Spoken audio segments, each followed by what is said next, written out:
Hola, és un plaer estar amb vosaltres i compartir aquesta recepta. És una escudella de bacallà, inspirada en l'escudella de tota la vida, però en aquest cas canviem els ingredients. Hi haurà els galets, però en aquest cas estaran farcits d'una brandada de bacallà. I la part gelatinosa de l'escudella, de les carns de l'escudella, en aquest cas serà la tripeta de bacallà. Bé, no és ben bé la tripeta, en diem així, però és la bufeta natatòria del bacallà.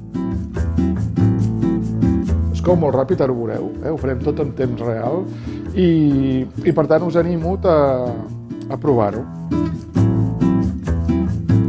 És de bon fer, és molt senzill i molt bo, em sembla.